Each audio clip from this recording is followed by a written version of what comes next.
Hola amigos, sean ustedes bienvenidos a una emisión más de Editorialmente, un espacio de la Universidad Autónoma del Estado de Hidalgo que a través de la Dirección de Ediciones y Publicaciones, su Consejo Editorial y Garza TV, convoca a nuestros profesores investigadores, los invita para que vengan a platicar de sus inquietudes profesionales, de estudio, sus investigaciones, la formación de alumnos y algo muy importante, los resultados que nos vuelcan en sus libros. En esta ocasión vamos a platicar sobre el libro Psicoanálisis y Duelo, comprendiendo el dolor frente a la pérdida, que coordinan la doctora Antonia Iglesias Hermenegildo y el doctor Jorge Barranco Bravo. En esta ocasión platicamos con la doctora Antonia Iglesias y le agradecemos, doctora, que acepte la invitación para platicar con nosotros. Al contrario, la agradecida soy yo por este espacio para poder charlar sobre el tema. Gracias. Y además, oiga, qué agradable lugar. Estamos en la biblioteca del Instituto de Ciencias de la Salud en La Concepción, municipio de San Agustín Tlaxiaca, que es un municipio conurbado a la zona de la capital hidalguense. Pero además, doctora, pues aquí muy confortables los asientos, el ambiente muy tranquilo. Yo le comentaba a usted que de pronto me recordó esa sala de lectura en la librería Gandhi, y lo digo no por hacer promoción, sino porque es un espacio ya proverbial en la cultura mexicana, pero acá fuera una terraza para que los jóvenes saquen sus libros y bajo sombrillas estén estudiando. Doctora, de verdad, o como las cafeterías de la Cineteca Nacional, me sugirió, no es que sean iguales, sino el ambiente, esa calidez, esa tranquilidad que produce. Exactamente, la verdad es que debemos sentirnos muy orgullosos de los espacios que tenemos en la universidad. Este es uno de ellos, y aquí los jóvenes pueden venir con toda tranquilidad a estudiar, ¿no?, a charlar, y este espacio se presta mucho también para esta charla. Sí. Es muy nuevo y creo que es algo muy benéfico para nuestra comunidad universitaria. Desde luego, y además para que la gente venga a esta biblioteca, conozcan estos espacios que de verdad son agradables, provocan una sensación de paz, de tranquilidad, de ganas de estudiar, para decirlo en pocas palabras. Así es. Gracias además por permitirnos que sea en este lugar. Y le preguntaría, doctora, ¿usted es psicóloga, luego estudió la maestría en? Estudié la maestría en Psicología de la Salud en la universidad, en la UNAM. Psicóloga por la Metropolitana de México. Por la Autónoma Metropolitana de la Unidad Xochimilco.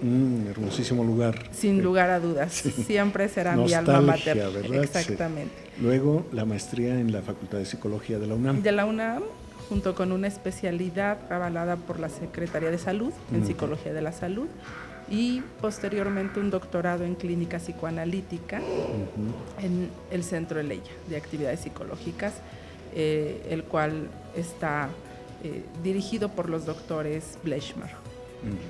Y luego viene usted aquí a la Universidad Autónoma del Estado de Hidalgo, al Instituto de Ciencias de la Salud, como profesora investigadora. ¿Qué hace usted aquí con los alumnos? ¿En qué participa? Y además escribiendo libros, coordinando libros. Exacto. Bueno, yo tengo la fortuna de ya formar parte de esta comunidad universitaria. Le voy a contar que voy a cumplir ya 15 años. 15 años. En la universidad. El tiempo pasa rapidísimo. Entonces ya voy a cumplir 15 años acá. Y en un primer momento yo lo veía como una sola posibilidad, otro trabajo, y a lo mejor regresarme al DF, porque yo soy del DF, pero he encontrado tanto en Hidalgo como en la universidad un espacio de mucho crecimiento, de mucho desarrollo. Estando aquí yo hice el doctorado, viajando al DF, y a partir de ese momento, bueno, como usted ya lo mencionó, en la Autónoma Metropolitana, en la Unidad Xochimilco, la línea es muy psicoanalítica. Ajá, así es. Entonces, bueno, siempre tuve esa inquietud de continuar en el trabajo psicoanalítico, y por eso hice ese doctorado. Eso me llevó a combinar estos dos aspectos de la docencia y de mi trabajo en la clínica. Entonces las asignaturas que yo imparto aquí en la universidad son la asignatura de psicopatología y psicoterapia. Entonces, esta de psicoterapia tiene esta línea de psicoterapia psicoanalítica o psicodinámica, claro, como se conoce también en algunos espacios. Es decir, está usted participando sobre todo en la provincia mexicana, tocando insistentemente puertas para que se abran estos servicios que todavía arrastran por allí algunos tabús sociales, ¿no? Claro. Todo el mundo piensa que ir con el psicólogo es por estar loco y yo no lo estoy. No es eso, yo siempre les planteo, doctora, si me duele el corazón voy con el cardiólogo, si me duele el hígado con el higadólogo, perdón, con el internista, y si me duele el alma, el sentimiento o el pensamiento, tengo que ir con el psicólogo a que me ayude a enderezar mis dolencias y curarme, ¿no? Sí, y especialmente con el psicoterapeuta, digamos, ¿no? Sí, exacto. Ya sea de cualquier... A reencontrarme, diría yo. De cualquier enfoque, porque hay 4 enfoques como clásicos dentro de la psicología.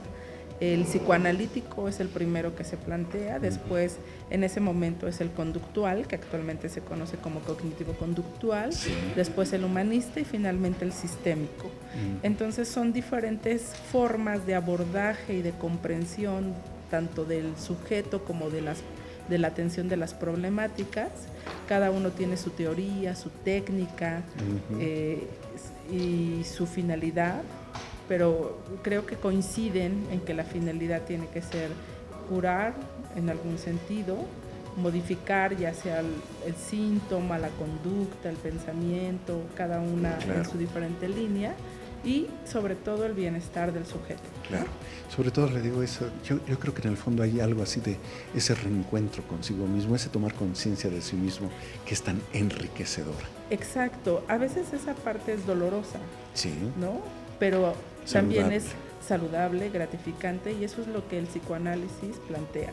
Es decir, el psicoanálisis implica esa parte, el análisis del psiquismo, el análisis de nuestra psique, de aspectos que a veces no son tan claros o tan evidentes para nosotros, pero que de alguna manera van determinando nuestra conducta, de alguna manera van determinando lo que hacemos o lo que dejamos de hacer, la manera en cómo nos relacionamos. Claro. Entonces, bueno, todo este trabajo es el que yo vengo haciendo acá en la universidad con los alumnos, primero enseñándoles esta distinción entre el, digamos, comportamiento.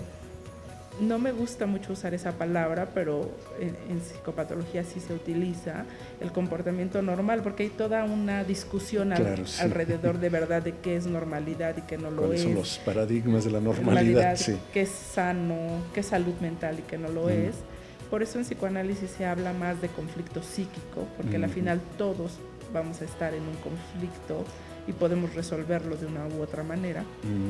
Entonces, con los alumnos de psicopatología trabajamos sobre esos aspectos de patológicos y aspectos de mucha mayor salud mental para que ellos sepan distinguirlos, y con los alumnos de psicoterapia, que ya son alumnos de 9º semestre, que primero puedan distinguir las diferencias entre los distintos enfoques de la psicoterapia y después puedan tomar una de esos tipos de psicoterapia que son las psicodinámicas. Claro. Doctora, con esto lo que usted me está confirmando es que estamos en una universidad que ofrece una licenciatura en psicología con una apertura y una puesta al día.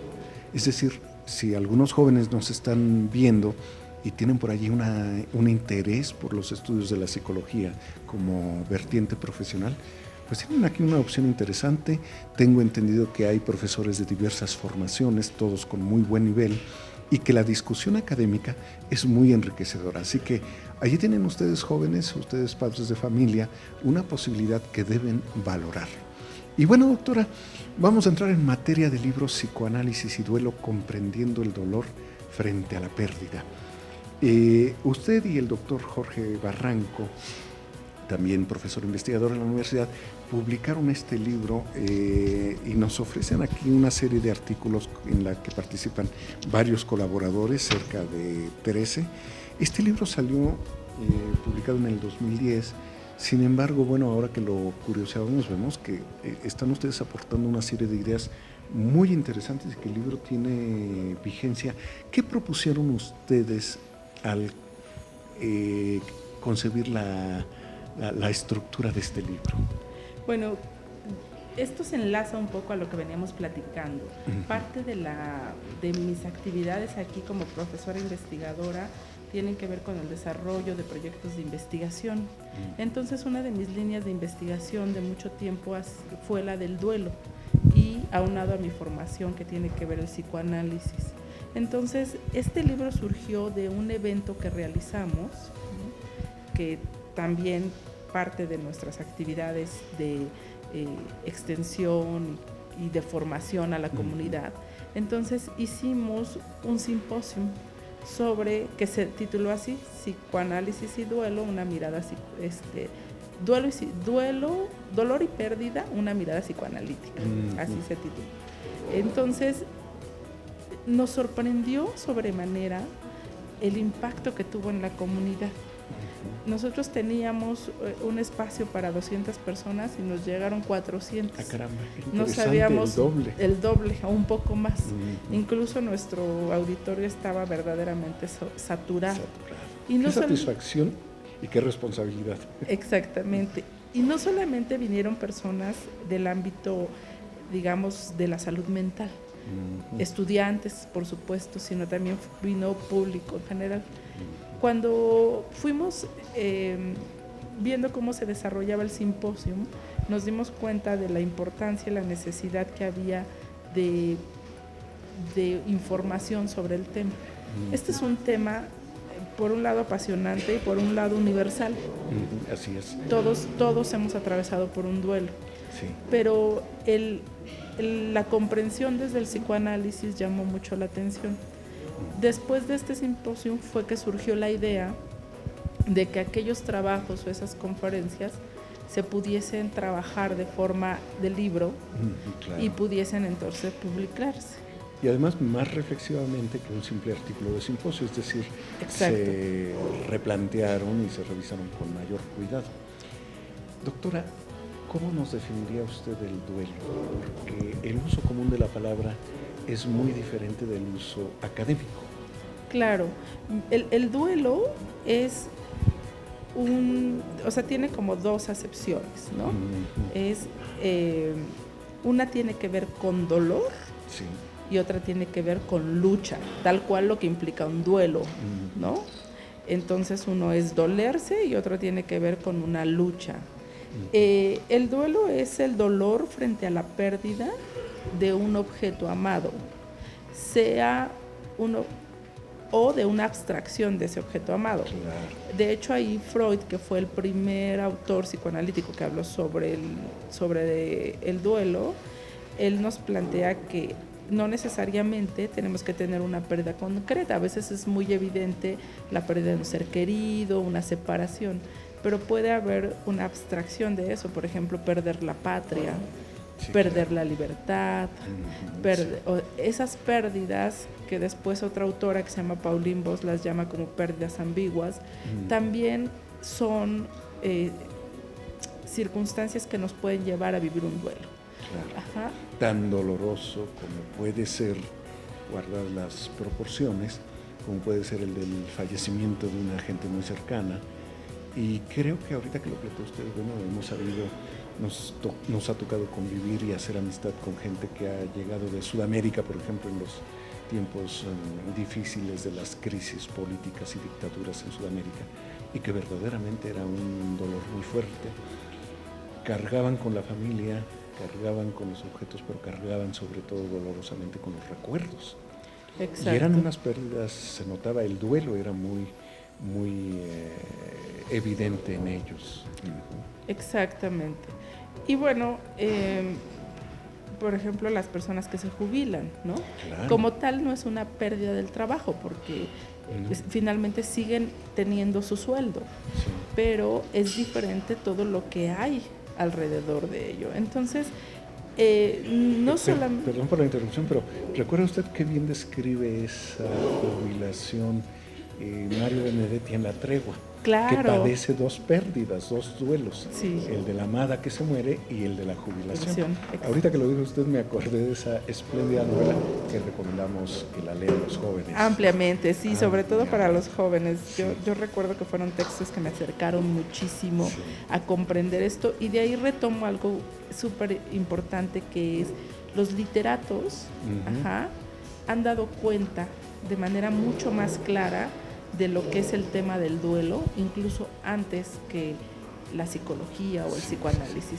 Y si no, que lo digan los autores trágicos griegos. Griegos, exacto. Ellos nos van describiendo de una forma precisa qué es lo que le sucede a un sujeto cuando pierde a alguien o se separa de alguien. Entonces, frente a ese evento que nos va a implicar, por un lado, dolor, y por otro lado va a haber, le decía que la otra acepción tiene que ver con tal cual una lucha, un duelo entre, como cuando se batían a duelo, digamos, ¿no? Una lucha entre una persona y otra. ¿Entre qué es esa lucha? Pues la lucha es entre aceptar la pérdida, entre dejar ir a la persona y no hacerlo. Por ejemplo, cuando hay una separación, por un lado está el deseo de que la persona permanezca, pero por otro lado a lo mejor es una relación que ya no es saludable, ya no nos está proporcionando buenas cosas. Entonces hay una lucha entre ambos aspectos. Quien puede resolver eso, entonces hablamos de que hay como dos tipos de personas: aquellos que saben perder y aquellos que no saben perder, ¿no? Y que hay que ayudarlos a que aprendan a perder. Exacto. A despedirse. Exactamente. Despedirse, que viene de esta palabra, de si hacemos una división de la palabra despedirse, que significa dejar, de pedir. De dejar de pedir al otro que vuelva, de dejar de pedir que esté presente, de dejar de pedir. Eso nos permite despedirnos de las personas. Y además, doctora, alguna vez leí un artículo de lo interesante que era sentir a esta sociedad mexicana que hereda una tradición de cercanía y distancia cotidiana, y que además la vemos muy reflejada sobre todo en el tradicional canto mexicano.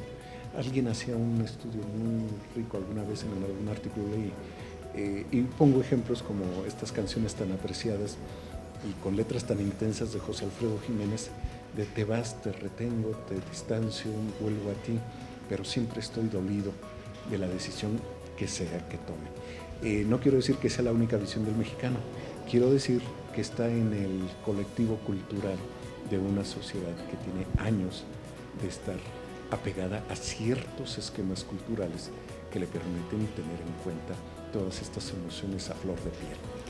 Exactamente. Eso sin duda, como usted bien dice, forma parte de nuestra cultura, y son también maneras de poder ir tolerando la pérdida, ¿no? Sí.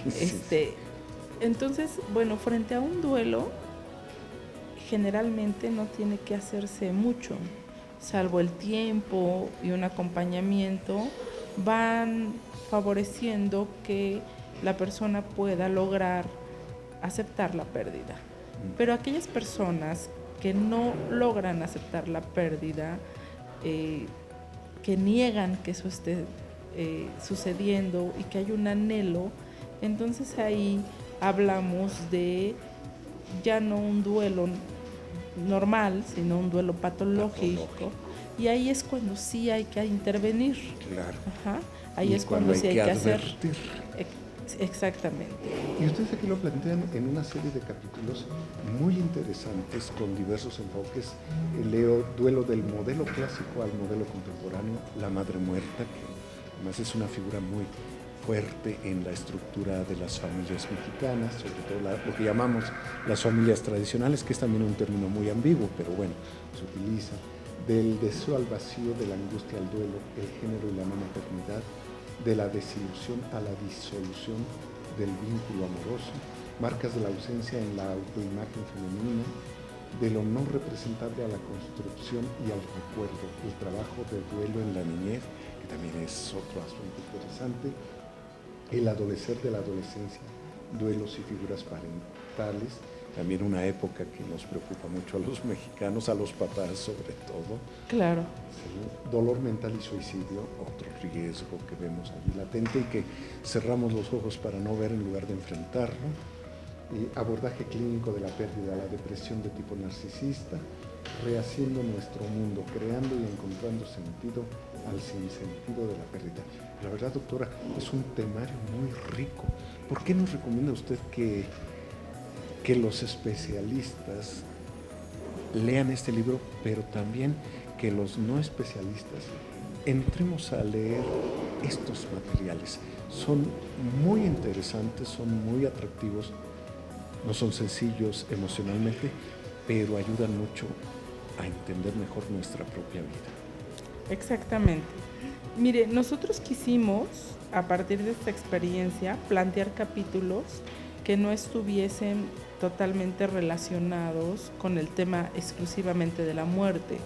Entonces, la estructura del libro se encuentra de tal forma que, por supuesto que tiene una línea muy específica sobre lo que es el psicoanálisis, y entonces en ese sentido favorece para los especialistas en el área el conocimiento tanto del tema desde la perspectiva psicoanalítica, pero por otro lado a los estudiantes los comienza a acercar de una manera mucho más clara, porque tratamos de escribirlo de una forma mucho más clara, mucho más didáctica. Un lenguaje generoso, pero no por ello menos científico, menos académico. Exactamente, que permita también a aquellos que apenas se están acercando, se están formando, pues a comprender estos temas, ¿no?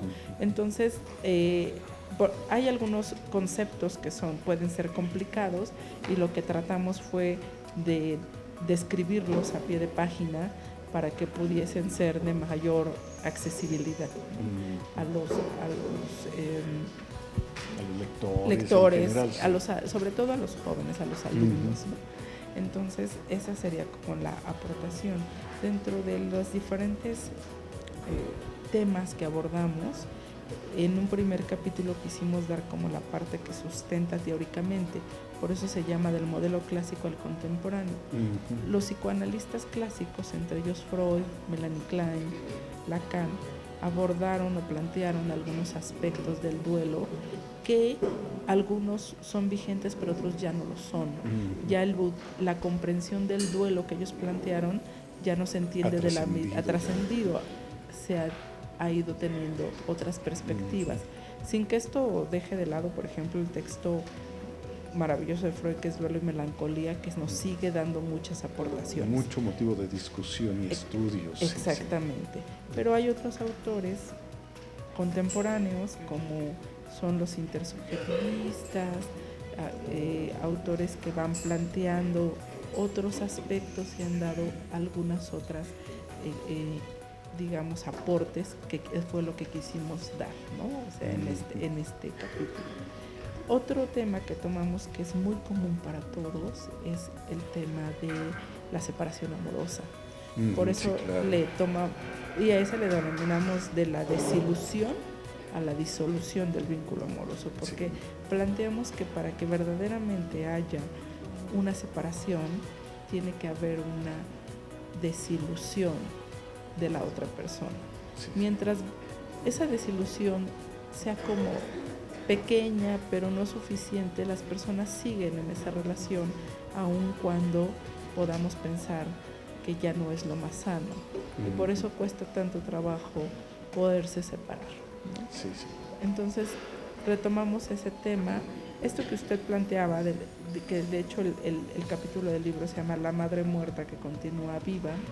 Es sobre un autor que se llama André Green, que lo que habla es que cuando la madre, en su función de maternaje, cuando tiene un bebé, vive una pérdida, la madre, se deprime, entonces eso hace que el bebé la viva como ausente, como si la hubiera perdido, porque la mamá ya no está en la misma condición que tenía previo a esa pérdida. Entonces, aunque la madre sigue ahí viva, físicamente en presencia, psíquicamente muere, y lo que se instaura en ese hijo es una sensación de pérdida y de vacío que no entiende, o sea, cuando crece no entiende por qué tiene una sensación melancólica, porque finalmente... Y que la ha arrastrado desde los primeros días de nacido. Exacto, y porque finalmente pues, no tiene una pérdida como tal evidente. Que pudiera explicarle más fácilmente la razón. Pero cuando van a estas personas a psicoterapia o análisis, podemos identificar este tipo de circunstancias donde la madre al vivir un duelo es como si ella hubiese estado abstraída ahora de eso y hay un vacío en la relación con el bebé. Sí, otro capítulo que abordamos que me parece muy interesante es que, hablando un poco de estas pérdidas ambiguas, era el de aquellas mujeres que nunca pudieron tener hijos, ya sea por elección o por... alguna incapacidad. O porque físicamente no les fue posible o por elección. Entonces, uno podría pensar que ahí no hay un duelo, porque como tal no hay una pérdida, no es que haya perdido como tal un hijo. Es decir, hay una pérdida que no existió físicamente, pero sí emocional. Que estuvo presente psíquicamente. Ese deseo y renunciar a ese deseo, eso nos lleva a vivir un duelo. Y un duelo mucho más complejo, ¿no? Claro. Porque no es que haya algo concreto, pero es perder no una se materializa ilusión. La pérdida y es más difícil trabajarla. Pero hay una ilusión de querer ser madre, perder ese lugar, esa relación en función de otros. Entonces, bueno, sobre ese aspecto también hablamos. Otro tema que abordamos fue el de las pérdidas de las mujeres que atraviesan alguna cirugía de cáncer de mama. ¿No? Si bien muchas de ellas logran curarse, pues el hecho de perder las mamas, los senos, tiene una implicación muy dolorosa y muy significativa en el ser mujer, ¿no? En algo que representa de manera muy simbólica a la mujer. Entonces, bueno, ahí incluso retomamos algunos casos clínicos, etcétera. Eso nos ha ayudado también a ir comprendiendo ciertos y acercarse también a esta parte, la clínica y la psicología unidas en un objetivo común. Exacto, y de hecho ahí retomamos a una frase de Freud que dice, los biólogos llevan su camino, los psicólogos llevamos el nuestro, en algún momento nos encontraremos. Claro. ¿No? Oiga, qué interesante que Freud, después de ser tan discutido, tan controversial en algunos momentos, polémico en otros, sigue marcando la pauta del avance de la ciencia en la psicología y sobre todo, muy particularmente, desde luego, en el psicoanálisis. En el psicoanálisis básicamente porque él no era psicólogo, él era un médico fisiólogo. Sí. Entonces, y bueno, a mí me sigue maravillando la genialidad. La lucidez con la que fue comprendiendo el comportamiento y el psiquismo humano. Además, si se acuerda usted, ¿no? Él es el que dice, 3 individuos han cambiado la historia de la humanidad. Uno era, él decía, uno era Darwin, que le dice, el hombre es resultado de la evolución. El otro es el astrónomo italiano, ¿quién era? Copérnico, ahorita nos acordaremos, que dice, la Tierra no es el centro del universo, y dice, y yo que les dije, el inconsciente existe, y es el que marca la conducta, ¿no? Exacto. Muy arrogante la frase, pero muy certera. Muy certera. Yo creo que Freud nos ha hecho planteamientos muy interesantes. Por ejemplo, él tiene un texto, que es un texto maravilloso que escribe al final de su vida, que es casi poético, que se llama De guerra y de muerte. Y este texto nos habla precisamente de estas pérdidas también. Es otro texto que nos acerca a comprender lo que implica la vejez, por ejemplo, ¿no? Que ese es otro tema en relación a las pérdidas y al duelo. No lo abordamos en el libro y bueno, pues ahora hemos ido viendo que tal vez sea momento de una revisión, ¿no? Y una revisión crítica. Exactamente, ¿no? Pues para poder lo esperamos para poderlo comentar en el libro. En editorialmente, doctora. Sí, claro que sí. Qué rica charla, qué rico hablar de estos temas y desde luego la recomendación para que se acerque a conseguir este libro de Psicoanálisis y Duelo en las bibliotecas de nuestra universidad, en esta fabulosa biblioteca, pues nueva relativamente, un año y medio un tienen. Año, más o menos. Aquí del Instituto de Ciencias de la Salud en la región metropolitana de Cachuca, en el municipio de San Agustín Tlaxiaca.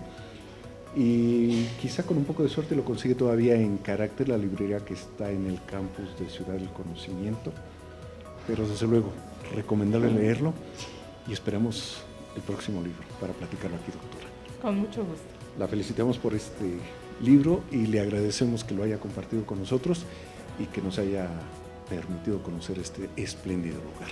Al contrario, la gratitud es mía por darnos este espacio y por brindar el interés sobre la lectura, el interés sobre la psicología y específicamente el interés sobre el psicoanálisis. Gracias. Y a usted que nos sigue en estos programas, acérquese a este libro, acérquese a los materiales que trabajan los profesores investigadores de la Universidad Autónoma del Estado de Hidalgo. Lo esperamos en la próxima sesión.